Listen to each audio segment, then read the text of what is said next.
यशस्वी Jaiswal runout पर हारीज भारत।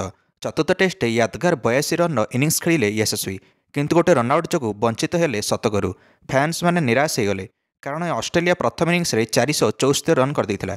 यशस्वी जयसवाल एकमात्र batsman थे जे ऑस्ट्रेलियार प्लान को धूलिसात करते, कारण रोहित शर्मा तो आरंभ आसिले ओपनिंग रे मात्र 3 रन करके आउट होगले। गोटे खराब पुल शॉट खेलिया जाई एणिक आउट हेले।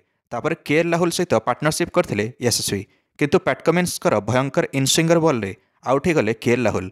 भारत 51 रन रे 2टा विकेट हरैथिला, किंतु यशस्वी जयसवाल हताश न होई खेली चलिले। भारत इनिंग्स को बढ़ई चलिले विराट कोहली सहित। दर्शक बंधु मैंने विराट कोहली मध्य भल टच रे नजर आसुथिले। विराट कोहली बाहरिया बॉल गुड़िक छाड़ी देउथिले, जो बाहरिया बॉल गुड़िक पई से पर्थ और एडिलेड रे आउट होउथिले। सब ठीक ठाक चलथिला। यशस्वी जयसवाल भी 50 रन करथिले। अंतिम सेशन में मैच थिला द्वितीय दिन में एणिक भारत 153 रन रे पहुंच जाइथिला 2टा विकेट हरैकी। विराट और यशस्वी भितर 100 रन पार्टनरशिप होता। यशस्वी जयसवाल 82 रन इनिंग्स खेली जाते 117 बॉल रे। विराट कोहली 83 बॉल रे 35 रन करथिले।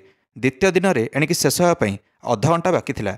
हठात यशस्वी जयसवाल सामना गोटे शॉट खेलिले आ दौड़िले। विराट अन्यपटु टिके बाहरिकी रहीगले आ फिल्डर आड़क अनेकी थिले, किंतु यशस्वी जयसवाल रनर एंड आड़े पहुंच जाइथिले। Fielder Pat Cummins striker end आड़े बॉल फोपाड़ी देइथिले। यशस्वी रनआउट हेले। विराट कहले तांको यशस्वी रनिंग कॉलटी सुबिलानी। यशस्वी कहले डेंजर एंड आड़ को मु दौड़ुली विराट भाई कहीं तुम रन नेलनी। कमेंटेटर इरफान पठान कहले जे एटी रन जमा भी नथिला। बॉल बहुत जल्दी फिल्डर पाखु पहुंच जाइथिला, किंतु कमेंटेटर संजय मजरकर अलग प्रतिक्रिया रखिले। कहले एटी विराट कोहली भूल थिला, कारण चाहिए यशस्वी को मना कर पारथांते, किंतु विराट तो फिल्डर आड़क अनौथिले। यशस्वी आड़क से अने ही नथिले। यशस्वी तो आउट होगले 82 रन करके। यशस्वी जयसवाल 11टा चौका और गोटे छक्का मारथिले। एणिक भल फॉर्म रे थिले यशस्वी, किंतु शतकरू वंचित हेले। किंतु तापरे विराटकर एकग्रता भांगिला। एणिक जो बाहरिया बॉल विराट कोहली छाड़ी आसुथिले से बाहरिया बॉल को मारिया को जाई कैच आउट हेले कीपर द्वारा। स्कॉट बॉलैंड बॉल रे आउट होगले विराट कोहली। तापर नाइट वॉचमैन भाव में आकाशदीप को पठाइथिला, से किंतु किछि समय रही बिना खाता खोली आउट हेले। जो भारत 153 रन रे 2टा विकेट हरैथिला, सेही भारत आगामी 20 मिनिट भितर धड़ाधड़ 3टा विकेट हरैला।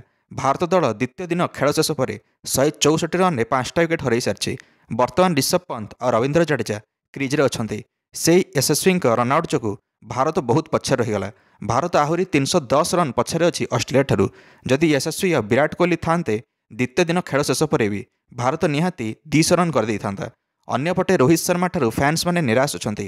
एणिक द्वितीय दिन आरंभ में भल कैप्टेनसी कले ना रोहित शर्मा, ना ही भल बैटिंग करिले, कारण 311 रन रे 6टा विकेट हरैथिला ऑस्ट्रेलिया।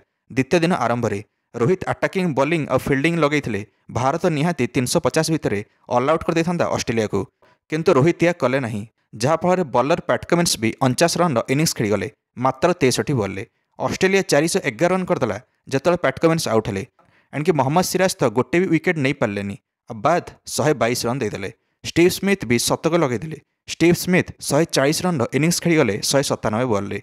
ऑस्ट्रेलिया स्कोर 455 रे पहुंचीगला जिते स्टीव स्मिथ आउट हेले। स्टीव स्मिथ पूरा प्रथम सेसन खेलीगले द्वितीय दिन में। एणिक ऑस्ट्रेलिया लॉन्च सुधा 454 रन पहुंच जाता। 27 ओवर 123 रन मारिला ऑस्ट्रेलिया केवल गोटे सेसन रे। कि माड कि एणिक स्टीव स्मिथ आउट हेले, किंतु डैमेज कर सारी। ऑस्ट्रेलिया 474 रन रे ऑल आउट है प्रथम इनिंग्स रे। स्टीव स्मिथ जमी शतक लगेले ऑस्ट्रेलिया सेमिति आमर ये भारतर किए जब शतक लगे था ताले आमर जितिया प्रतिशत बढ़ी जाता। खास करके यशस्वी जयसवाल शतक लगे पारथांते, किंतु गोटे भूल बुझाणा जो रनआउट हेले। कौन लगुच चतुर्थ टेस्ट किए जितिबो मेलबोर्न रे, ऑस्ट्रेलिया ना भारत? कारण बैटिंग में पिच भल अच्छी, किंतु भारतीय बैटर्स मैंने निराश कर बैटिंग रे। आपण मैंने निश्चित निज मंतव्य कमेंट दे वीडियो को लाइक और चैनल को सब्सक्राइब करदेवे। समस्त क्रिकेट अपडेट्स धन्यवाद।